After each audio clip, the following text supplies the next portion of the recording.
Hey there, future diplomats and international relations enthusiasts. Today, I'm diving into the fascinating world of international power dynamics. Ready to unravel the key elements that drive global politics? Let's get straight to the point.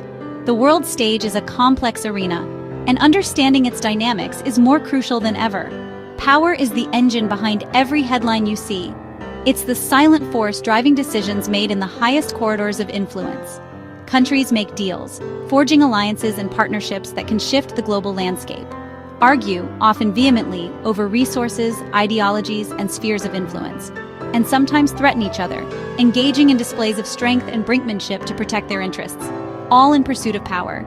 It's a constant game of chess on a global scale. It's the reason some nations thrive, building prosperous societies and wielding significant influence, while others struggle, facing economic hardship and political instability. Power isn't just for politicians. It's not confined to the halls of government. It shapes the price of gas, influencing your daily commute and household budget. The tech in your pocket, dictating the innovations you use and the companies that dominate the market. And your sense of security, impacting travel, immigration policies, and national defense strategies. International politics is like a high-stakes board game, a complex interplay of strategy, alliances, and calculated risks. Every country wants to win, to secure its place in the global order and advance its national interests. But not everyone starts with the same pieces. The distribution of resources and capabilities is inherently unequal. Some have armies, projecting military might and deterring potential adversaries. Others have booming economies, wielding financial influence and attracting investment. And some have ideas that capture the world's imagination, spreading their culture and values across borders. These are all forms of power, each with its own strengths and limitations. And understanding them helps explain why the world looks the way it does, with its complex web of relationships and competing interests. When power shifts, as it inevitably does, alliances change, old partnerships dissolve, and new ones emerge. Trade rules get rewritten, reshaping global commerce and impacting economies worldwide. And the effects ripple into our daily lives, influencing everything from the products we buy to the jobs we hold. Our goal? What are we trying to achieve here? To pull back the curtain and see how power really works, to expose the hidden mechanisms and unspoken assumptions that drive global events. We'll break down what power is, dissecting its various components and exploring its underlying principles.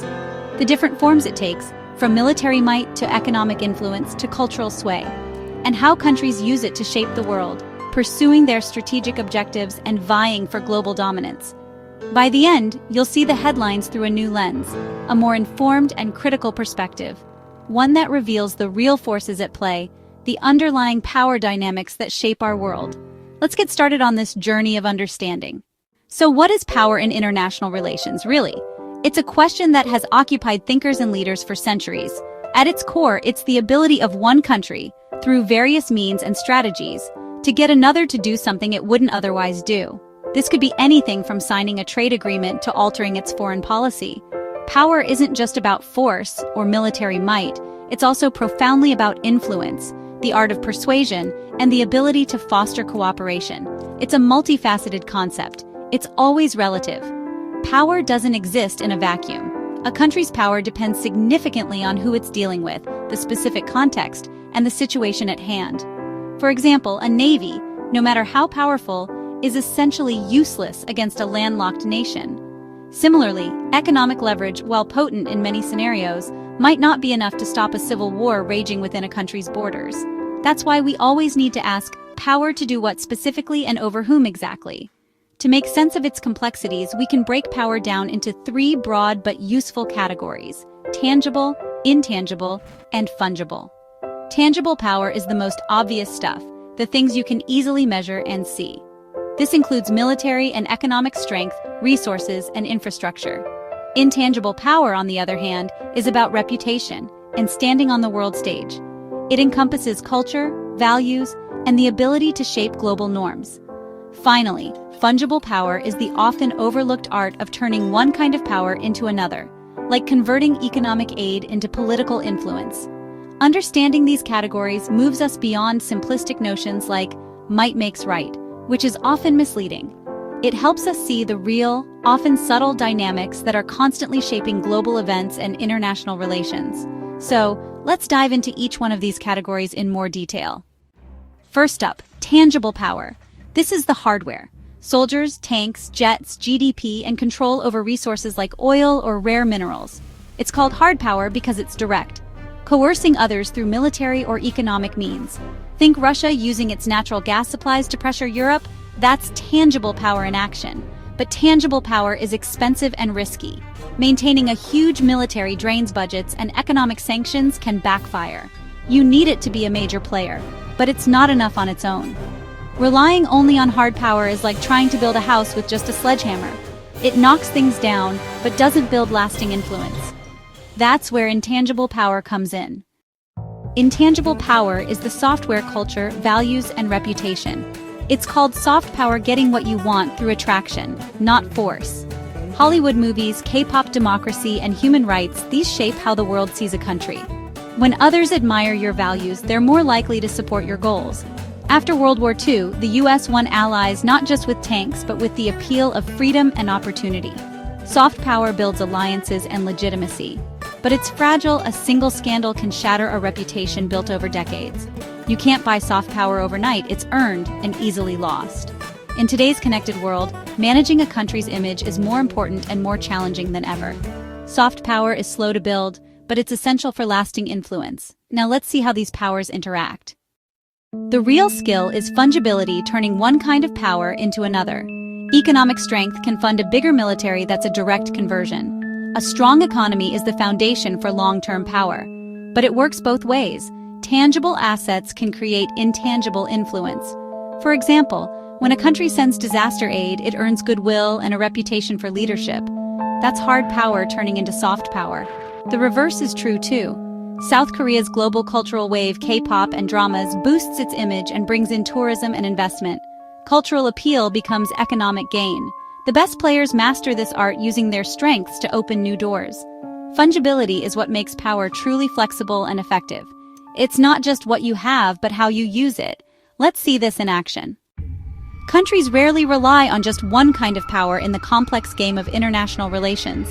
Instead, they blend various elements in a comprehensive strategy known as smart power, carefully calibrating their approach to maximize influence. Take China as a prime example. Its remarkable economic boom has directly funded a massive ongoing military upgrade, transforming its armed forces. China strategically uses its wealth to build extensive infrastructure projects abroad, most notably through the Belt and Road Initiative, creating intricate economic ties and dependencies with nations across the globe. At the same time, it invests heavily in soft power initiatives, aiming to project a positive image and foster goodwill. This includes the establishment of Confucius Institutes worldwide, as well as the expansion of global media outlets and diverse cultural outreach programs designed to showcase Chinese heritage and values. The overarching goal is to present China's rise as a peaceful and attractive development, rather than a threatening one, fostering cooperation and mutual benefit. But this strategy is not without its challenges. Lingering trust issues and persistent criticisms regarding human rights concerns often complicate the overall picture and impact international perceptions. China's smart power strategy skillfully combines strategic loans, robust trade relationships, and extensive cultural exchange programs to cultivate influence and build lasting partnerships. For example, China might offer a strategically important port project, a demonstration of hard power, and simultaneously provide scholarships, a clear application of soft power, to students from the very same country, fostering future collaboration. This carefully constructed mix of incentives makes it increasingly difficult for other nations to decline cooperation. The key lesson here is that real and sustainable influence in the global arena stems from skillfully combining all available forms of power, rather than relying solely on one dimension. That's precisely how nations strategically shape the world to align with their interests and advance their overall advantage in the international system. Now let's wrap up this discussion and move on to the next key concept. Power isn't one-dimensional, it's a three-legged stool. Tangible power is military and economic strength. Intangible power is culture and values.